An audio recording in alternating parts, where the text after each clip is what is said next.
FL Studio MPC users, get excited. The script is here. It's done and it works, and I'm dropping it today. Let's go. I've done it again.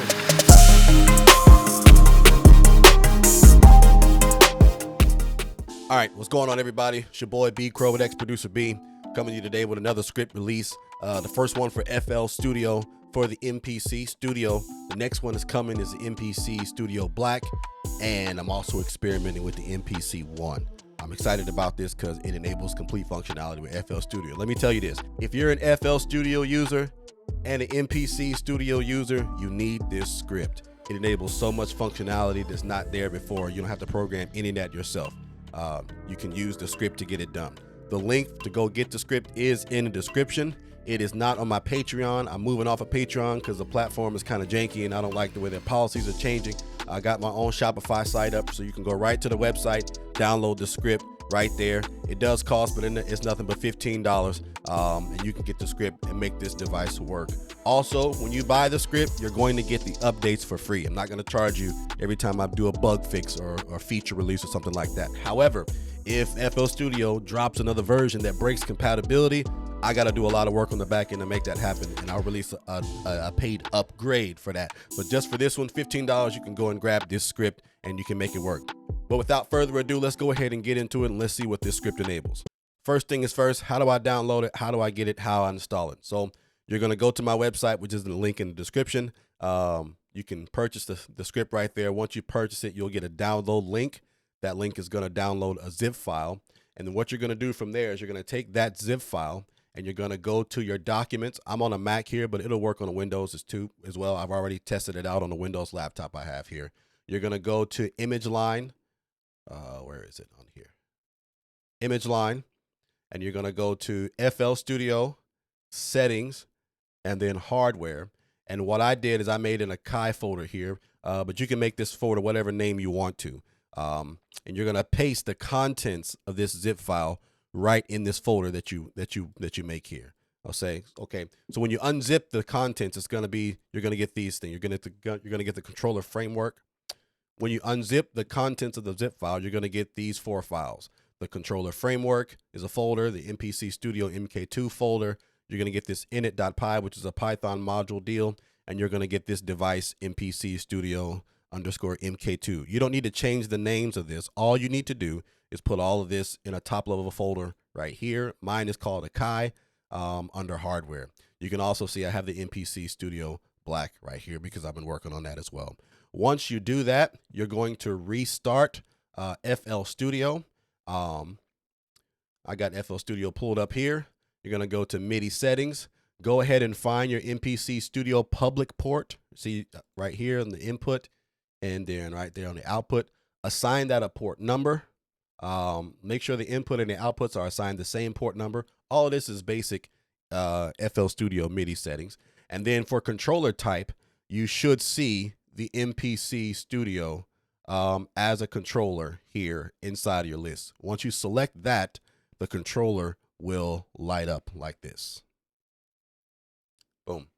And you'll see that all the pads are lit up except for the ones that I have not implemented, which don't really carry much of a function inside of FL Studio. So, but what if it lights up and you see this, you are good to go. You don't need to do anything else from there. You can go ahead and start using it. So let's go over some of the function and the overview of what this allows us to do using this script. I want to start with a basic overview and that is this. I've divided the controller up into sections. There's the pad section, which is from the pads over, and there is the navigation section, which is this top portion right here. All this is concerning navigation, okay? And the bottom section is the transport section. It's down here. So there are different modes for the navigation, and there are different modes for the pads, okay? To switch the pad modes, it's these buttons over here. And sometimes the pad modes will automatically switch to detect what type of plugin you have open. Right now, it detects the sampler plugin, and it will also detect the FPC, or it will detect if you have a plugin that is notes. And it'll switch to the proper mode by itself. You don't even have to worry about switching. It recognizes context and will do all of that for you. Okay. And so by default, it's a sampler and it loads up into the sequence mode, and you can kind of switch modes. And you'll note that when I switch modes, if I go into overhead, you'll note that you'll get screen notifications or screen changes based off of what mode that it's in. Right now it's in play mode. Now it's coming back to step mode, and it's really tiny because the screen on the MPC is really tiny. I don't know whose decision that was. It's a bad decision. This screen is almost useless regardless of what software you're using. Anyway, I digress. But you do get some information on the screen regarding which mode you're in. And by default, in step sequencer mode, the pads allow you to step sequence. So if I press play here, we can just hit the pads and they light up. Pretty simple. Pretty cool in my opinion.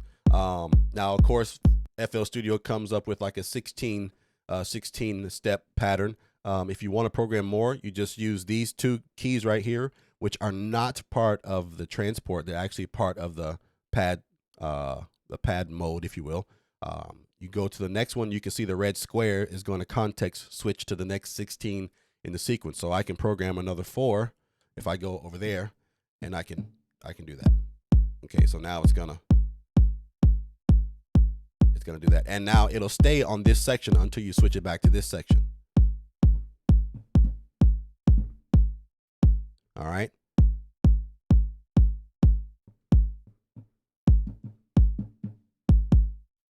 So now you can see it. I've got like a kick pattern programmed in. So that's basic step sequencer functionality.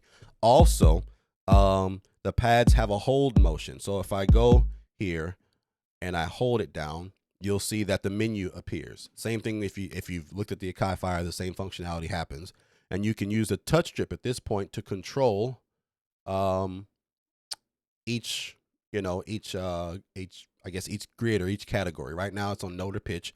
If I press the touch strip button while holding this, it'll switch to the next one. So I can control the velocity using this touch strip. Next one, I can control the release velocity, all of this stuff I can control. So you can really program some good step sequences in just by using this. You get all the functionality right there without having to touch the mouse, which is huge. By default, the touch strip will control the volume. You can see the volume going up and down if I play it. All right. Now, if I just press the touch strip while pressing nothing, it will control the pan. So I can switch between the different settings to control there. So now it's back to the channel. And when I change it, it changes on the screen too. Whatever the touch strip is controlling, it changes on the screen. So now it's doing the channel pan and back again. You can see that change on the screen. Again, the screen is tiny. It's not my fault. Blame Akai for that. I wouldn't have done that if I was him. And so huge. If it was just that alone, I mean, it would be worth it because all of this is amazing. And also, of course, you can see the level meters.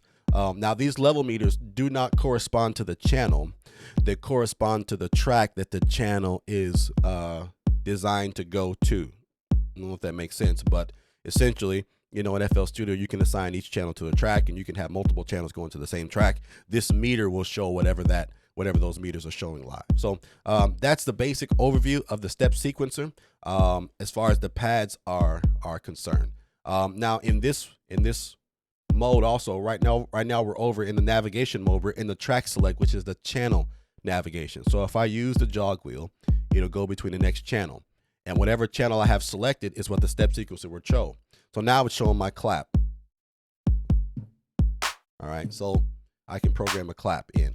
All right, if I scroll to the next one and so on and so forth, you get how that works. Okay, now these over here, they control these plus and minus keys. They control the view. So if you want to scroll over, you can do that. The sample in and start, they control which pattern we're on. So I can go to another pattern by using sample start, sample in. Think of this as plus and minus. I don't really have a function to control sample start because FL Studio doesn't really allow you to control that much via their API, and it's very difficult. Drop a comment if you want to see some features released with this that's not already implemented. I just kind of did things that were generic in this just to get everybody up and off of the ground.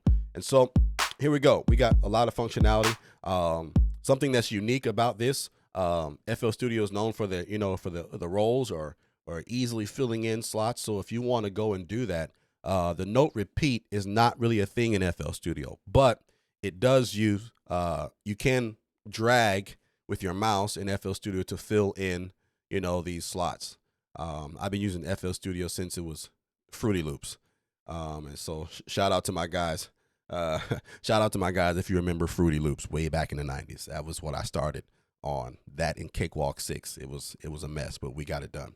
All right, so here we go. The note repeat button fills in for you. It does the first roll, but every time you press it, it fills in a 1 plus or the nth plus. So it will do every second this time. If I press it again, it'll do every third. All right. Then it goes every 4. It goes every 6th. You get it. All right. It goes every 8th. And we're going up every 10th. Okay. Then we're going every, I don't know what that is. That's 12th. And then we're going every 16th. And then it finally goes to nothing. And then it repeats. It goes back over again. All right. So if you don't want to fuss with programming all those notes in at once, you can just do that. The erase down here does what you think. It erases everything. And it also resets what the no repeat is doing. So I can erase, and it does that. You also, on the pads, you'll see it light up to what step it's on, and it'll go through. So it's quite a light show once you have everything going. It's pretty cool. This thing is just lighting up and going off. Way more functionality than what you would have if you were just to plug it in without the script. It's just pretty much dead in the water. And so that's pretty much it as far as the step sequence to go. You can get a lot done just by doing that. But we're not done yet, because half of the fun of this is actually loading up the sounds. FL Studio's got a pretty good browser. It's not as good as Ableton Live's browser, but they're getting there. And so if we change over from track select and go to browse, of course, that puts the navigation into browser mode. And the jog wheel scrolls between the things that are on the screen. And you'll notice that the screen, let me do it. The screen is also showing whatever node you have selected, which is cool. Now, if you go sample in it, it'll back out. So let me go to some samples here, and let's change up some things. Where are my samples? Audio samples. Let's go to up here. Let me get a kick. All right. Notice on the screen it's changing. Automatic on that preview. It's pretty cool stuff. All right. So let me go back here. Now I want to load up another kick here. So what I can do, instead of that kick, I want to load up that one.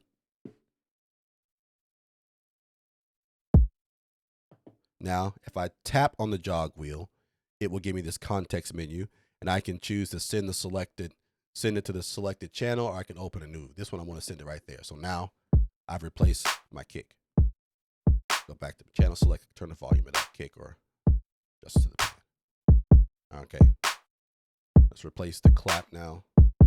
Go to browse, back out, go to clap. Same thing. All right, now we got some a little bit better samples. You can also load a sample into a new cell. So if I want to load up a snare, all right, let's load up a snare, send that to a new channel. Now you notice it loads up. Now while you're in this mode, the navigation mode, if you press a knob, it will load up. It will open or close the selected plugin. So if I want to go down to the snare, I want to open it up, I can see it right there. So let's program a snare pattern in just for giggles.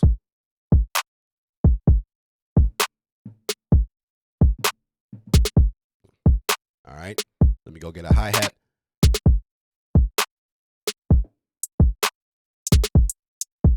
Load that in, use a note repeat. All right, simple. Let me go back to browse, get another, close that out, back to browse, get another hi-hat.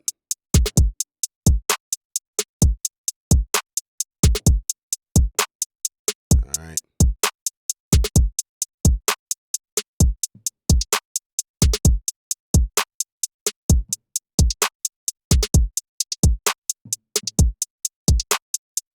All right, some generic basic pattern. Okay, so now you can see we can use the browse to browse and load up anything. We can even do it. We can go back up to plugins and then go get I don't know, your favorite VST plugin, if you will. I like Vital. It's a pretty good open source synth. Open a new channel. Same thing, works just like anything. But that brings us to the next mode that I want to talk about. And that mode is the play mode. And which is huge overhaul and really enables some pretty cool functionality for this device. By default, it's just a chromatic scale. The play mode, the pads play that. Oh my gosh, let me load a sound that's better. There is no way to browse presets for Vital just yet. I wish I could do that, just browse presets with maybe the plus and minus keys, but we can't do that. Maybe I can find a way to do that. Let's see what these pulse heartbeat saws. These are all the XPB stuff is my own custom things. I don't have a pluck. Come on, there we go. Okay, now over in this mode, the octave up and octave down are over here on the event left and right.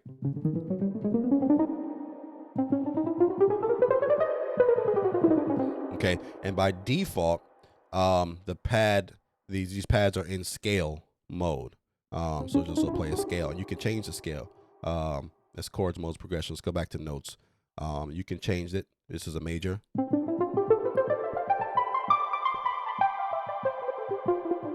Okay, so I can.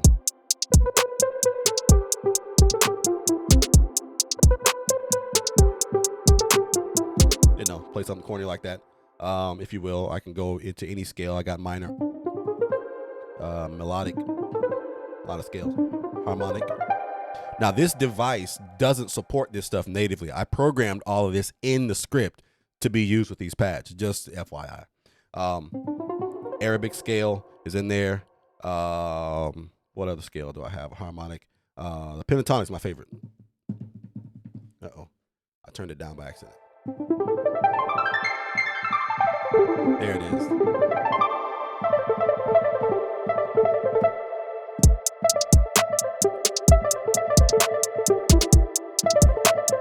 Cool stuff. Okay. Not only that, I have chords modes. So if I go here and I hit the this copy button up here, these first two, let me go over that. In pads mode, in play mode, these two control the type of play mode. These two control the subcategory of the play mode. So in notes mode, these toggle the scale. If we switch over, now we're in chords modes, these are going to toggle the different chords you play. Right now, it's just a chromatic thing that's happening here. We go back to, okay. All right, so now let's go over to chords. Okay, that's just regular chords. We can go minor chords.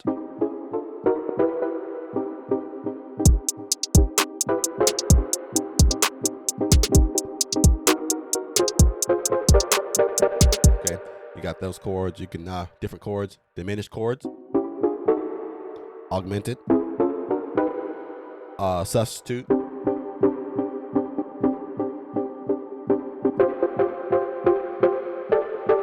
I like sus chords. All right, sus 4. Okay, major 7. Okay, minor 7. All right, dominant 7. Okay, diminished 7. Augmented 7. Okay, major 6. Okay, minor 6. All right. Major 9th chords. I mean, all these chords, you get them all in this. So you might not even know some of these chords, but they're out there. Minor, major 11th. Minor 11th are really cool.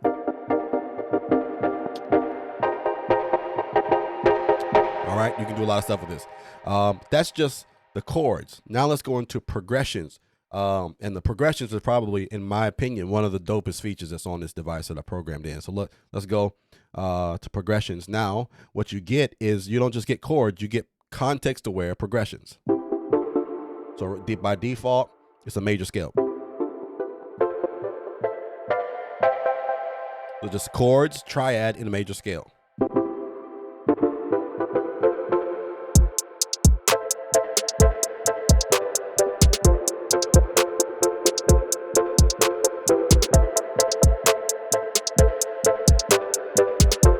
Huge. All right, let's go minor scale.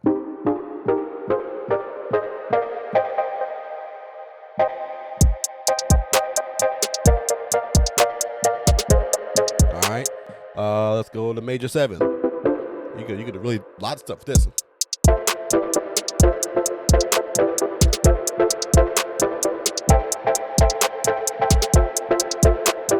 All right. You can do major musical. Now, what I mean by musical is it kind of walks up the scale in a way that is very musical. Just listen.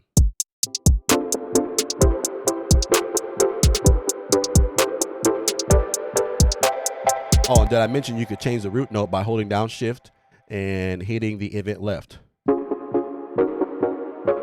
Yeah. So walk up the scale when it's musical. Hey, pretty cool. So you can do stuff like.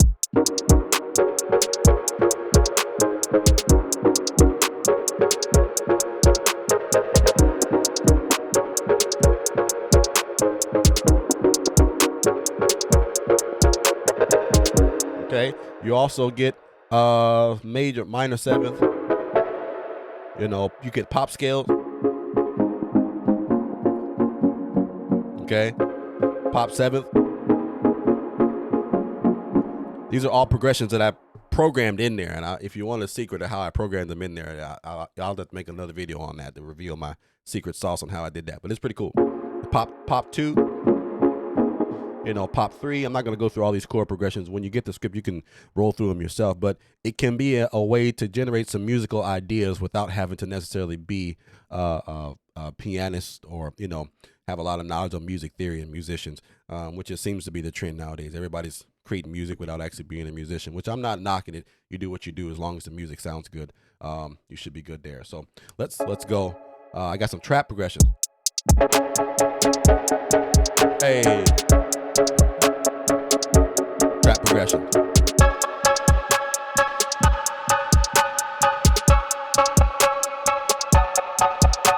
Trap progression 2.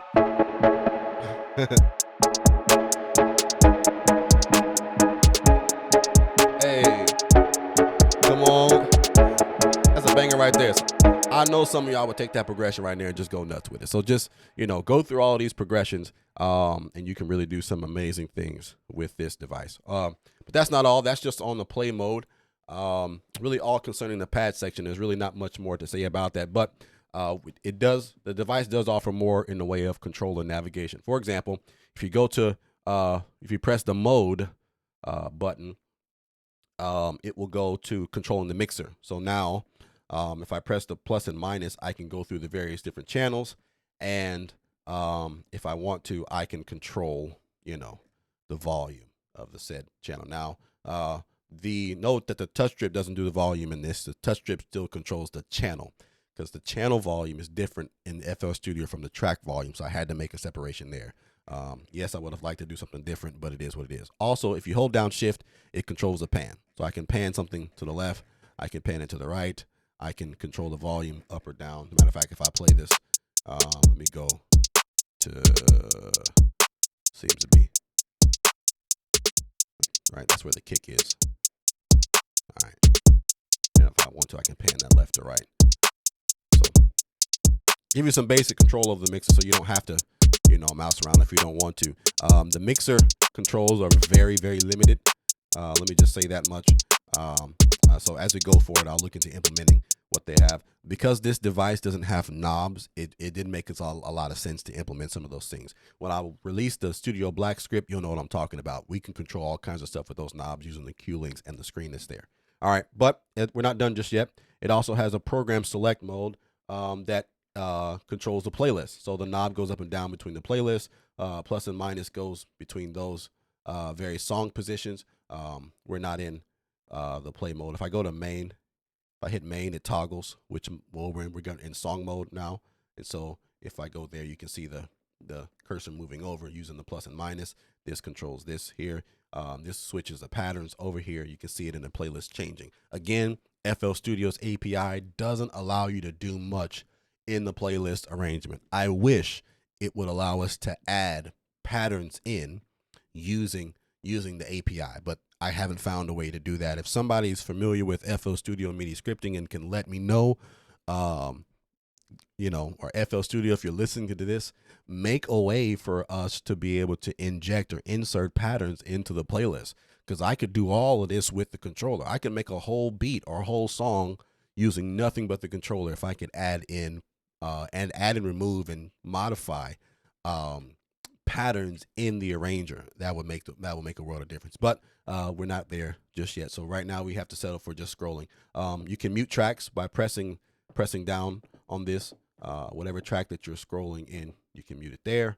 You can select it. You can do the patterns there. But that's pretty much it. It's just basically a means of navigating this whole thing. The undo button does what you think it does. It undoes. The quantize does what you think it does. It quantize. The time control is the tempo, and the tap tempo does work. That.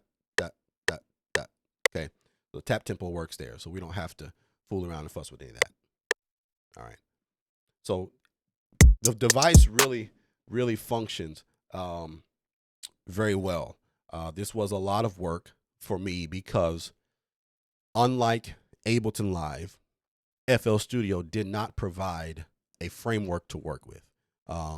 Ableton, they give you an API, which is still undocumented, but it's there. There's enough implementation where you can kind of figure out what it's doing. And they also have framework which is a Python framework on top of their API to allow pretty good functionality with their software using any controller. And the reason why they did that is because, for the push, they have the Ableton push 1, 2, and now the 3. So that's what enables the various functionalities for that to work. Only thing that FL Studio provided was an API.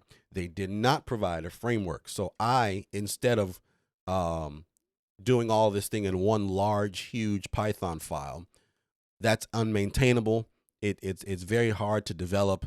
Anybody that's written software knows that's a recipe for disaster if you have one monolith of a program. You really want to take advantage of the features of Python in order to build a maintainable script where you can implement some base design patterns and strategies and then build from that. So what I did is I did release a framework. I've programmed and released a framework that is publicly available for free. The framework is, and it really allows me to implement controllers very quickly in FL Studio. I can do different modes, different pad modes, and different components and things of that nature without having to have a 5,000 line Python file. And it helped me do this controller. It's going to help me do the MPC Studio Black. I'm also, let me do a little teaser here. I'm also gonna make a script for FL Studio that works with the Ableton Live, Ableton Push 2. This is the 2 here. So look out for an FL Studio script to make all this work. The screen won't work. I know how to make the screen work, but I can't do it in FL Studio. It needs its own program. And I'm also I got the MPC 1 sitting here behind me, and I'm experimenting with that. You can make it work, but you need the network MIDI driver. But as long as you have that, you can control the pads, you can control the buttons, and you can receive input from that. So the framework is going to help me do a lot of that. And I say all that to tell you that this was a lot of work on my behalf, and I would love to release it for free, but I just haven't gotten the support from the community to do that. So this script is going to cost. It is a $15 one-time $15 charge. In every new script that I put out there, you'll be able to get whatever updates or bug fixes. Also, if you want to see some features in this, go ahead and put a comment in the description section, and subscribe to the channel. It's going to help me to grow. If I get to the point where I can do this sustainably, I'll start releasing this stuff for free. I'm not really in this to making money. That's why my name is X-Producer B, because I'm an X-Producer. I'm not in the game to make money no more. I've been there, done that, got the t-shirt and royalties to prove it. I'm not necessarily looking to get rich off of this, but it does need to be worth my while. So go to the website that's in the link of this video. Go there and cop it, $15. You can get the script downloaded, put it into your documents. Let me know if you get any problems with it, any bugs, put comments in the video. I would love to hear what you guys think about it. And also share this video. I had one guy comment and say, hey, man, you should have way more subscribers. I'm like, yeah, I think so, too. This stuff is kind of awesome. And I think it's going to help out a lot of people that have some devices that don't natively work with various software. As a teaser, be on the lookout for more content relative to the MPC One. I got that guy set up. It's behind me over here. You can't see it. But I want to make that work with Studio One and FL Studio. A lot of you guys has requested Bitwig stuff and Cubase and Logic stuff. I want to put that stuff out, but I'm gonna be honest, I haven't been a Cubase user for a long time. I haven't used Cubase hard like that since, I mean, gosh, we're talking about 2010 to, 2008, 2010 is when and that was like Cubase SX. Shout out if you remember like the SX days. Okay. I just haven't really been a Cubase user. Studio One did it for me. When Studio One came out, it was like, I'm done with Pro Tools. I'm done with Cakewalk, Sonar. Shout out if you were a Sonar user.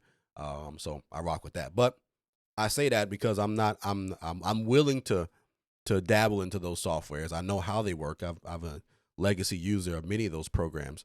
And I'm quite sure I'm able to make them work. But I need the support to get the software, because I'm not just going to buy software that I don't use for the sake of making a controller script for somebody else on a controller that I don't necessarily use. Like I got this MPC Studio Black here. I don't even really use this.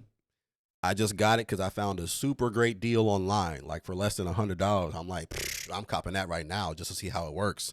And I got it, and I made the screen work, and I know how I know how this whole device functions. So I'm able to bring some additional functionality to you guys. So providing a service for you. Do all that you can to support me.